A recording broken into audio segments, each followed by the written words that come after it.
Dito ako nag-apply at cross country ako galing, mga idol. Galing ako Dubai, in-applyan ko to si WorkHub.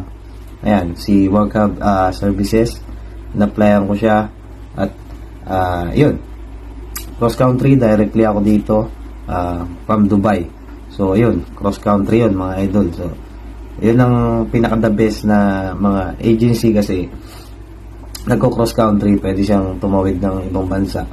So ayan ang WorkHub, dyan ako galing, mga idol. So WorkHub Services, mga idol, ayan yung logo nila, yung rebrand nila, bagong-bago yung ano nila, logo nila. So rebranded nila kasi yan.